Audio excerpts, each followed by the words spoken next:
Bienvenue sur Talents Précieux, le podcast de la réussitologie, l'art des comportements de la réussite. Je suis Perrine Corvézier. Avec Amélie Dag, mon associée, nous avons créé Human Learning Expedition, le cabinet de conseil comportemental qui produit ce podcast. Talents Précieux illustre la mise en œuvre des comportements qui mènent aux réussites dans le contexte professionnel à travers le témoignage d'un invité différent chaque semaine. Vous êtes de plus en plus nombreux à nous écouter et cela nous fait vraiment plaisir de produire nos épisodes pour vous. Pour nous soutenir, parlez de Talents Précieux autour de vous, partagez vos impressions sur les réseaux sociaux, suivez Talents Précieux sur Instagram. Vous pouvez également vous abonner, noter et commenter Talents Précieux là où vous nous écoutez.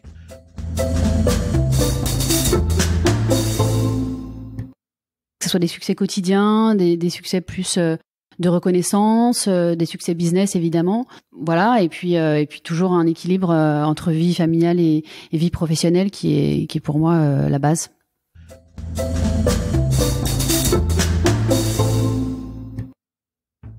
Clotilde Roux mène 2 métiers de front. Elle est rédactrice culinaire et elle a monté la Box des chefs, la première sélection de spécialités réalisée ou cautionnée par des chefs. C'est un assortiment de 5 à 7 produits d'exception livrés chez vous dans un coffret. Vous l'aurez compris, sa passion, c'est la gastronomie et son moteur, c'est de transmettre. Dans son blog ou dans ses articles, elle va plus loin que la description de la table et des chefs. Et dans ses box, elle propose un assortiment de produits et de goodies. Mais ce qu'elle transmet vraiment, c'est avant tout des expériences. Elle nous raconte au cours de cet échange les compétences qu'elle déploie pour réussir dans sa vie professionnelle, les surprises qu'elle a rencontrées et les perspectives qu'elle envisage. Son enjeu, poursuivre son collier de vie en le transformant en une rivière de diamants. Dans cet épisode, vous entendrez parler de reconversion, de recherche d'appui, d'exigence, de débrouille, de volonté, d'envie et d'énergie. Bonne écoute.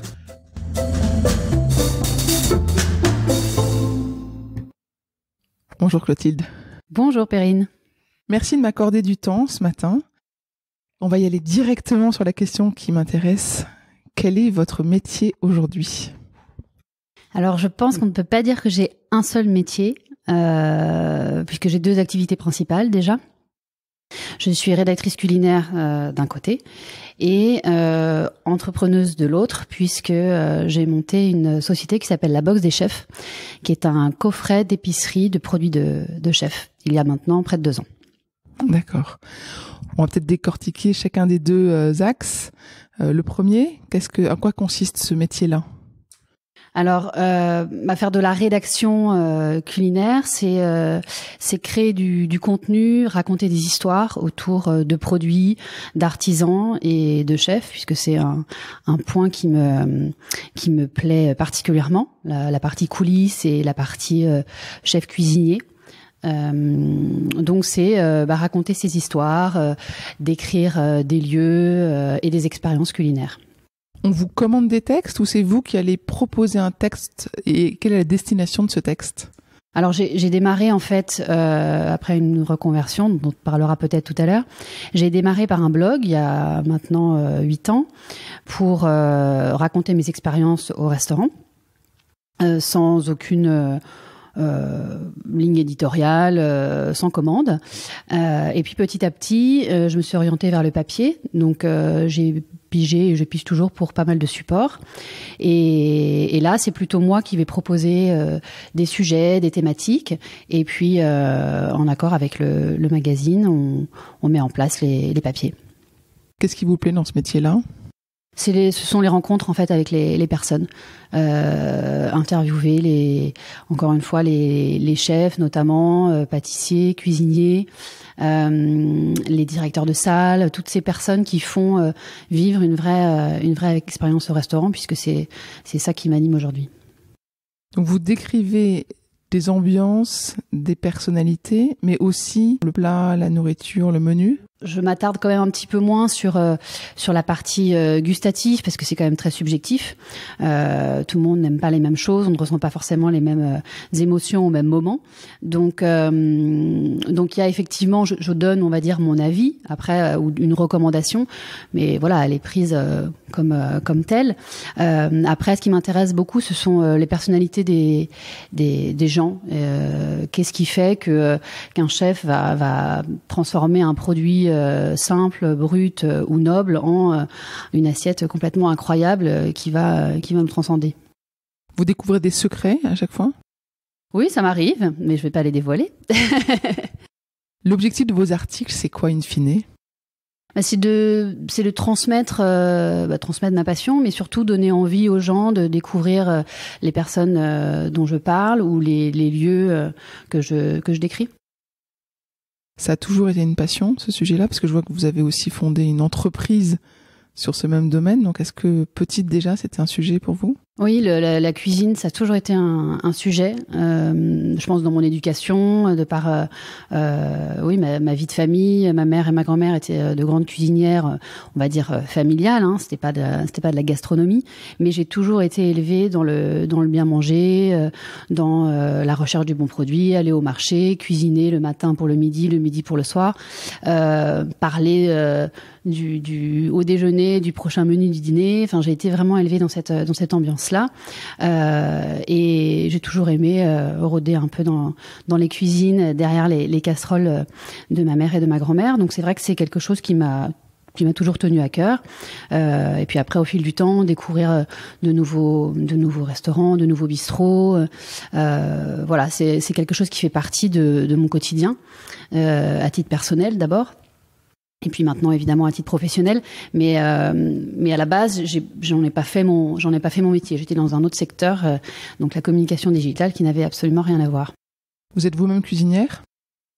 Je fais la cuisine, plutôt une cuisine, j'allais dire, de placard, d'assemblage efficace avec des bons produits évidemment, mais bon, j'ai pas forcément le temps de rester des heures et des heures en cuisine avec des techniques de dingue, mais j'aime bien ça, oui bien sûr, ça me détend et puis j'aime bien transmettre aussi ça à mes enfants.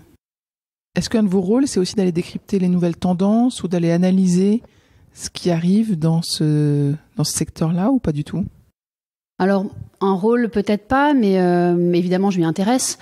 Après, je me donne pas pour mission de décrypter les dernières tendances parce que bon, elles sont quand même reprises par de nombreuses personnes et de nombreux supports. Mais évidemment que je les suis avec attention et puis que voilà, je les vis au quotidien. Vous avez un sujet de prédilection ? J'aurais envie de dire vraiment les portraits de chefs, les personnalités en fait de ces artisans qui me fascinent en fait, dont le travail me fascine. On peut aborder l'autre métier que vous avez créé vous-même, c'est ça ? Tout à fait. Donc il y a 2 ans, un peu moins de 2 ans maintenant, j'ai créé donc une start-up qui s'appelle La Box des Chefs et qui met dans un coffret haut de gamme une sélection de produits d'épicerie de chefs, donc que je sélectionne avec des chefs que j'ai choisis. Et puis on met en place une expérience un peu plus globale avec des fiches recettes qui sont réalisées pour la box, des petits cadeaux, des petits goodies également qui sont là pour agrémenter l'expérience. Alors là-bas, c'était un modèle grand public, donc B2C avec un système de vente par abonnement. Et bien en fait rapidement, j'ai réorienté le modèle vers du B2B, donc entreprise, puisque la cible était très réceptive. Et puis après, en termes d'organisation et de financement, c'était plus facile pour moi à gérer. Les chefs avec qui vous collaborez, du coup, c'est ponctuel sur une box ? Alors ça dépend lesquels. En fait, ce sont des sélections qu'on crée, mais qui durent dans le temps, puisqu'une fois que la box est créée, elle est pérenne. On peut la commander quand on le souhaite. On va dire qu'elle rentre dans une collection qui est permanente. Et après, avec certains chefs avec lesquels ça se passe bien ou qui ont un succès peut-être plus important, on reconduit de nouvelles sélections, comme c'est le cas par exemple pour le chef Christophe Adam. Quand ça se passe bien avec ce chef, qu'est-ce qui fait que ça se passe bien ? déjà, il faut que j'aime ses produits, donc ça c'est la base. Mais en fait, c'est quand le chef comprend que mon rôle c'est vraiment de mettre en avant ses produits, de les faire connaître au plus grand nombre et de transmettre et de donner envie en fait aux personnes de rentrer dans leur univers par le biais des produits, peut-être après plus tard par le biais de la table, mais là c'est dans le cas de produits.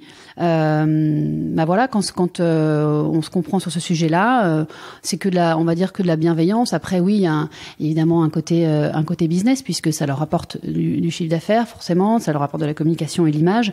Donc globalement, ils ont plutôt intérêt à mettre en avant cette collaboration. Vous avez votre mot à dire sur les produits que vous mettez dans la box?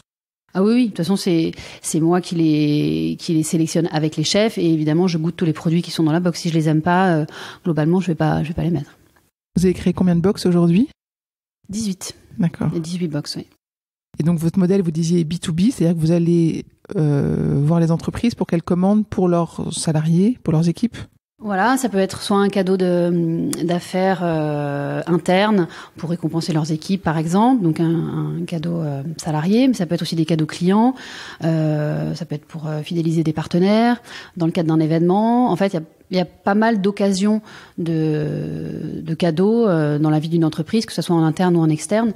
Donc voilà, il faut trouver ces leviers de récurrence pour augmenter les ventes. Vous êtes toute seule dans l'entreprise aujourd'hui ? Oui, je suis toute seule dans l'entreprise. Alors, je travaille avec des partenaires fidèles et récurrents qui sont sur la partie photo, par exemple, sur la partie création, sur la partie évidemment impression et fabrication de la boîte en tant que telle. Mais après, dans la partie gestion au quotidien, que ce soit de la stratégie, de la communication, de la prospection, etc. Oui, c'est globalement moi qui fais un peu le couteau suisse et puis également la partie logistique parce que celle-ci est aussi importante.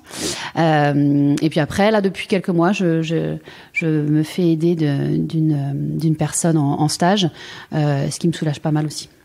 C'est donc plein de métiers nouveaux que vous avez dû apprendre pour une entreprise. Exactement, c'est toucher à plein de choses qui à la base sont pas forcément mes domaines de prédilection ou dans lesquels j'avais pas forcément les compétences au démarrage, mais bon, on apprend au jour le jour, on apprend sur le tas, on se fait conseiller aussi bien sûr, et puis oui, c'est ça qui est aussi riche et passionnant. Qu'est-ce qui vous a surpris comme étant super facile ou super agréable que vous aviez pas imaginé? Alors, pas beaucoup de choses. Peut-être la partie communication. C'est-à-dire que c'est vrai que j'avais une idée assez précise de mon produit et de l'offre que je voulais mettre en avant. Donc, ce qui m'a paru finalement le plus simple, c'est de créer cette offre, la charte, la conception de la box, toute la partie amont. Parce que finalement, c'est toujours la même, c'est-à-dire qu'on aurait pu penser, voilà, de faire un lancement avec un test, une boîte test, une charte un peu, voilà. Mais tout était finalement assez évident et finalement le modèle de la box, la créa, enfin rien n'a changé. Donc ça, oui, c'est plutôt, j'en suis plutôt fière même. Qu'est-ce que vous aviez sous-estimé? La partie logistique. Alors, sous-estimé, pas forcément, parce que forcément, c'est le nerf de la guerre dans ce type de business, mais la partie logistique est assez lourde et c'est difficile en fait, il y a toujours un point et un palier après lequel on peut se faire aider et on peut sous-traiter cette partie-là. Mais d'une part, il faut déjà la maîtriser avant de la sous-traiter parce que comme ça, on a tous les tenants, les aboutissants et on sait de quoi on parle. Et puis, d'autre part, il faut que ça reste rentable. Donc, avant de sous-traiter cette partie qui est pas forcément la plus glamour, hein, je vous l'accorde, il faut la faire soi-même.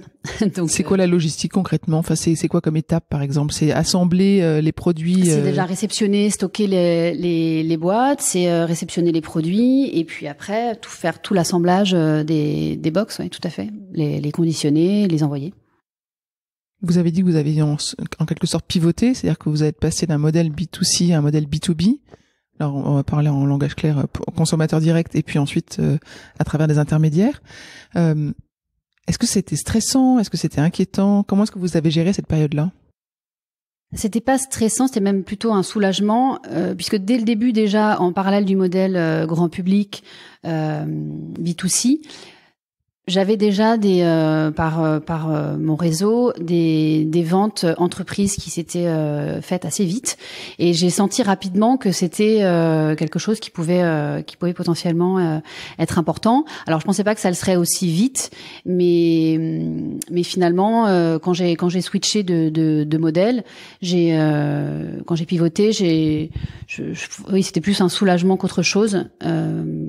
Parce que c'était moins d'investissement, mais pas forcément que financier, aussi en temps, en énergie, en stress, avec aussi une prise de recul un peu plus importante.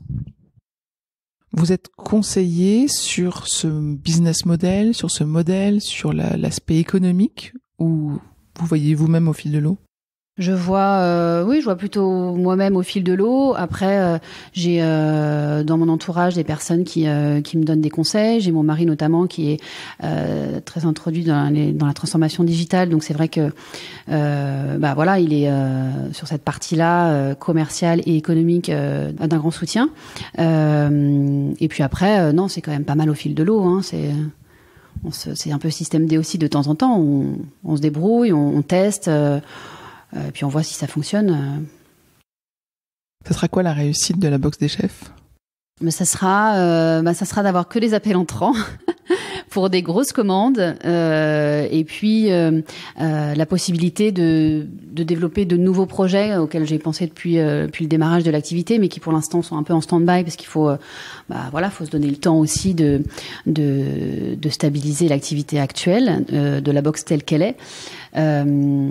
Donc ça sera d'avoir des ventes suffisantes et d'avoir une rentabilité suffisante pour déléguer certaines choses et pouvoir du coup se concentrer sur d'autres et notamment des nouveaux projets. Si vous en êtes là aujourd'hui, qu'est-ce que vous avez mis de vous pour y arriver? Beaucoup d'exigences. Parce que je suis très exigeante avec moi-même, sûrement avec les autres, mais beaucoup d'exigences, beaucoup de persévérance aussi, parce que il faut se lever quand même tous les matins pour entre guillemets vendre des box, mais évidemment ça implique pas juste la vente. Donc il faut y aller, hein. C'est-à-dire que il faut se lever avec cette envie de créer, cette envie d'aller chercher aussi les clients, ce qui est pas forcément mon point fort et ce que je préfère, mais il faut se faire violence. Donc non, c'est déjà beaucoup. Et du temps, j'imagine, parce que comment est-ce que vous... Du temps et d'énergie, beaucoup d'énergie. Et comment est-ce que vous calibrez le temps que vous passez sur ce projet-là et le temps que vous passez sur votre autre métier et le temps avec la famille? Oui, c'est un peu ce sont des journées et souvent des soirées, voire des week-ends parfois qui sont rythmés par toutes ces vies différentes que l'on a, que j'ai. Donc j'ai pas je me fixe pas de timing. Je gère les deadlines notamment pour la partie écriture parce que il y a des dates de rendu, donc ça c'est assez facile de se caler dessus, donc d'anticiper. Et après c'est gérer en fait le quotidien au fil de la journée, au fil de l'eau. Et puis s'il faut continuer des choses le soir après avoir couché les enfants, évidemment je le fais. Mais je pense que comme tout entrepreneur, la vie de son entreprise forcément grignote un peu sur sa vie à la fois de famille, sa vie sociale. Mais on va dire c'est peut-être un mal pour un bien, ou en tout cas c'est nécessaire et je le fais avec plaisir puisque c'est pour moi que je le fais. Je rythme mon temps comme je veux. J'ai une liberté qui est quand même assez phénoménale. Même si je travaille beaucoup, j'organise mon temps comme je veux. Donc si j'ai envie d'avoir un temps avec mes enfants dédié où je vais pas utiliser mon téléphone et je vais pas répondre aux mails, etc., je le fais. Même si je vais travailler un peu plus tard le soir, mais j'organise mon temps comme je souhaite. Vous n'avez pas d'associé? C'est un choix? C'est un choix. Oui, c'est un choix. J'ai eu d'autres expériences précédentes, mais sur ce projet-là, j'avais envie de mettre on va dire d'accoucher de ce bébé toute seule, j'ai envie de dire, pour peut-être me prouver aussi que je pouvais faire quelque chose par moi-même, de moi-même, et le mettre en place et le réussir. C'est pas tous les jours évident, et parfois je me pose la question, est-ce que il faudrait pas que j'ai peut-être une personne qui serait complémentaire à moi pour développer un peu plus vite le projet, mais pour l'instant c'est pas le cas, et puis c'est pas si facile que ça de trouver la bonne personne et de s'associer un peu en cours de projet. Donc oui, en tout cas c'était un choix au démarrage. On va venir à la question qu'on pose à tous nos invités sur le succès professionnel. Est-ce que vous pouvez nous raconter le succès professionnel dont vous êtes le plus fier ou qui vous vient à l'esprit le plus vite possible? Alors, je ne sais pas si on peut parler de succès, mais c'est vrai que quand je suis reconvertie en quelque sorte, puisque je travaillais dans la communication digitale pendant plus de 10 ans, et que j'ai changé mon fusil d'épaule pour me reconvertir dans la gastronomie. J'avais aucun contact, aucun réseau, aucune relation dans ce milieu-là, et puis en fait je pense que la passion a pris le dessus, et voilà, j'ai petit à petit introduit ce milieu-là par mes propres moyens, j'ai envie de dire, et puis maintenant j'y évolue de manière assez naturelle, avec j'espère une petite reconnaissance, et puis je compte pas m'arrêter là, donc je pense que cette partie vraiment de reconversion et puis de prise en place dans ce milieu de la gastronomie, oui. Alors je sais pas si on peut dire que c'est un succès, mais en tout cas c'est une fierté à l'heure actuelle, oui. Qu'est-ce que vous avez fait pour y arriver? Je crois que j'ai été moi-même, c'est-à-dire que j'ai commencé par écrire sur mon blog, qui est toujours actif, mais que j'entretiens un petit peu moins parce que c'est un peu la dernière roue du carrosse, malheureusement pour l'instant. Mais j'ai écrit de manière assez naturelle.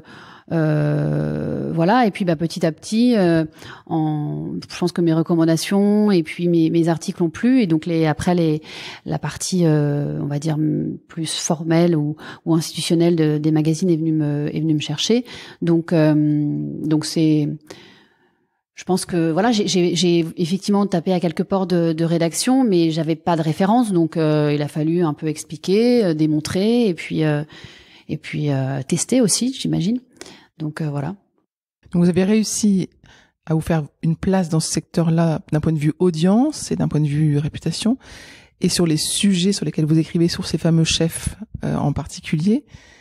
Comment est-ce que vous avez réussi à rentrer en contact? C'est difficile de rentrer en contact avec des personnalités oui, après ce sont on va dire des hommes et des femmes comme tout le monde, donc ils exercent leur métier. Alors c'est vrai qu'on en parle maintenant pour certains un peu comme des stars ou des personnalités à part, mais finalement ils font un métier de cuisinier, et ils l'exercent au quotidien avec les contraintes du quotidien, comme tout le monde dans leur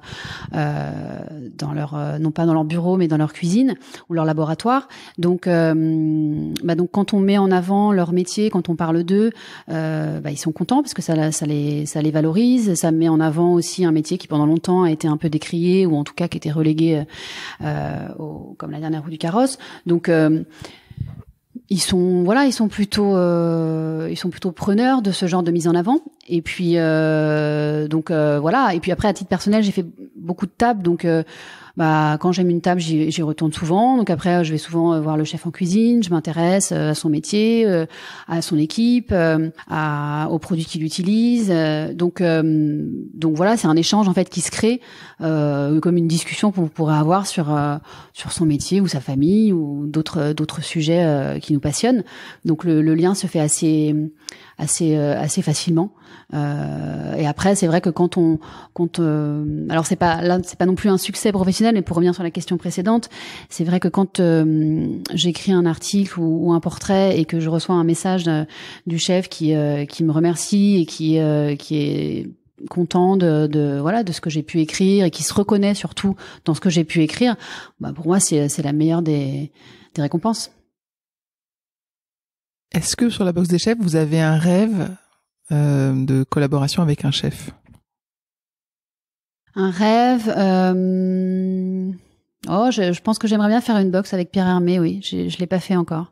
Je l'ai pas encore sollicité, mais voilà, s'il m'écoute. Vous nous direz si, par talent précieux, vous avez réussi à faire cette belle collaboration. Qu'est-ce qui vous inspire? Est-ce qu'il y a des personnes dans votre passé professionnel qui vous ont spécialement inspiré par la façon dont ils travaillaient, dont ils se comportaient, dont ils agissaient? Dans mon ancienne vie, il y a des personnalités qui ont marqué ma courte carrière de 10 ou 12 années dans la communication qui m'ont inspirée parce que c'était des gens assez carriéristes, ambitieux, qui se donnaient à fond dans leur métier. Donc c'était en tout cas plus jeune un chemin que j'ai voulu suivre, mais rapidement je pense que c'était une période de ma vie où j'avais besoin d'apprendre, d'être formée. Donc oui, je les regardais un peu comme des mentors et je les admirais beaucoup. Maintenant c'est plus des gens qui sont différents de moi finalement qui m'attirent ou qui me fascinent. Et encore une fois, on revient sur les chefs et les cuisiniers ou pâtissiers. C'est un métier qui me fascine. Je peux rester dans une cuisine pendant un service et pour moi c'est comme être dans une salle de spectacle. Je peux regarder des heures les personnes travailler, s'activer, c'est comme un ballet quoi. Donc c'est plus et c'est des métiers que je fais pas moi, donc je pense que c'est plus maintenant des métiers qui restent dans un domaine qui me passionne mais que je n'ai pas exercé ou que je n'exercerai pas, qui me fascine. Ça fait un certain temps que vous travaillez. Vous voyez sûrement des jeunes arriver sur le marché du travail autour de vous. Qu'est-ce que vous pourriez leur conseiller pour leur longue carrière derrière? Alors, de ma petite expérience, je pourrais leur conseiller de rester à l'écoute, parce que c'est vrai que les jeunes maintenant ils ont tellement accès à tout de manière instantanée. Ils ont souvent l'impression de savoir beaucoup de choses, donc ce qui est vrai. Je pense qu'ils savent quand même beaucoup de choses, en tout cas plus que ce qu'on en savait à leur âge. Mais il faut quand même rester à l'écoute. Il faut rester curieux, pas se cantonner à rester bloqué sur son téléphone portable. Rester aussi, je pense, dans la culture pour être ouvert d'esprit. Et puis être persévérant, c'est-à-dire je pense que la persévérance c'est un peu la clé de tout. Quand on veut quelque chose, il faut donner les moyens d'y arriver, quels qu'ils soient, ou presque. mais voilà, faut croire en soi. Il faut pas attendre que la chance arrive du jour au lendemain. Si on veut quelque chose, il faut l'obtenir par soi-même. Je pense que on peut compter sur les autres. Le réseau c'est très important, ça c'est évident. Mais je pense qu'il faut compter quand même essentiellement sur soi. Est-ce qu'il y a quelque chose que vous auriez aimé qu'on vous apprenne plus tôt? Une espèce de révélation que vous avez récemment, où vous vous êtes dit « Ah j'aurais bien aimé le savoir il y a 10 ans, il y a 5 ans, il y a 3 ans ». Non, le savoir non, et non, c'est plus une question de comportement et de communication. Je commence à me rendre compte qu'il faut que dans ce milieu-là, en tout cas, et à travers les réseaux sociaux, qu'il faut savoir se mettre en avant de manière un peu plus personnelle. C'est encore quelque chose que j'ai du mal à faire, mais qui finalement est ultra important parce que les gens ont envie de savoir qu'il y a derrière une personnalité, qu'il y a derrière un compte Instagram, et ça, alors justement, je sais pas forcément encore bien le faire, mais en tout cas, j'ai pris conscience qu'il fallait le faire. Comment est-ce que vous trouvez le temps aussi de vous ressourcer? Parce qu'on a parlé de cette vie, ces multiples vies que vous mettez dans la journée. Alors déjà, alors je sais pas si c'est vraiment une ressource, mais quand on est avec les enfants, ça remet un petit peu les pendules à l'heure. Donc on est évidemment dans un autre état d'esprit, dans un autre rythme, même s'il est aussi intense. Donc déjà il y a ce temps de vie de famille qui est pour moi ultra important. La famille, on va dire, que je me suis créée, mais aussi mes proches qui sont indispensables à mon équilibre.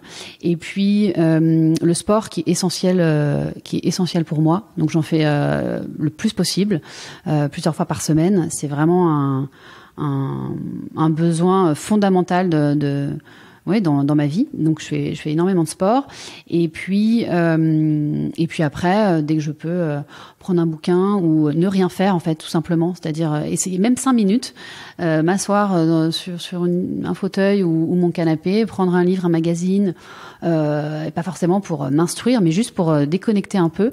Voilà, c'est juste prendre parfois quelques petits moments et prendre un peu de hauteur et profiter de ce qu'on a autour de soi.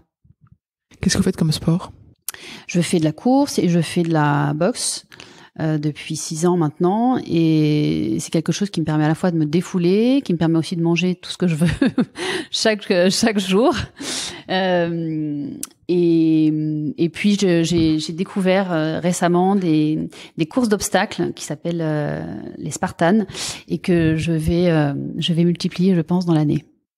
D'accord. Et est-ce qu'il y a un livre que vous avez lu ces dernières années qui vous a spécialement inspiré et que vous pourriez partager avec nous? Un livre, il y en a plusieurs, mais je dirais peut-être la confiance en soi de Charles Pépin, qui est un philosophe et un proche. Qui met en exergue un peu toutes les manières dont on peut prendre confiance, dont on peut avoir confiance en soi, confiance en les autres aussi, pour mieux avancer, pour mieux s'aimer et pour mieux vivre. Est-ce que vous écoutez des podcasts ou regardez des chaînes YouTube? Alors j'ai des chaînes YouTube, non. J'ai pas forcément le temps. Les podcasts, je m'y suis mis récemment. Alors il y en a beaucoup. Alors j'écoute plutôt ceux qui sont liés à la gastronomie, dont un qui s'appelle À Poil, comme une poêle casserole, et qui sont en fait des interviews d'artisans et de cuisiniers. Est-ce qu'il y a un sujet qu'on n'a pas abordé et que vous aviez imaginé qu'on aborderait? Peut-être la question de la réussite. Pour moi, qu'est-ce que serait la réussite? Qu'est-ce que serait pour vous la réussite? C'est cette question-là.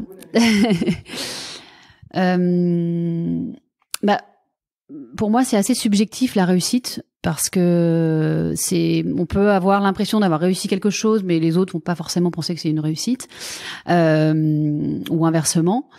Et je pense que la réussite, c'est pas forcément un aboutissement en soi, puisque pour moi la vie est, j'espère, jalonnée de petites réussites.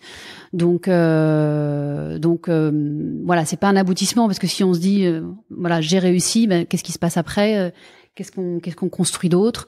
Donc c'est plutôt pour moi des réussites qu'on va accrocher à un collier de vie, qui vont jalonner comme ça l'existence. Vous en avez tout de votre collier?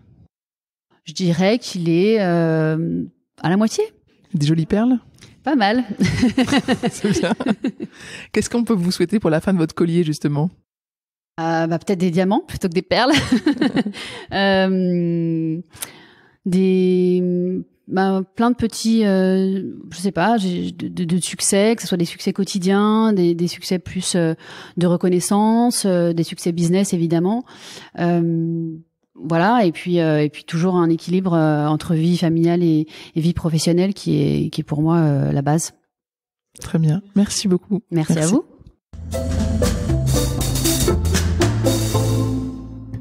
J'espère que vous avez apprécié ce podcast autant que nous avons aimé le préparer et l'enregistrer.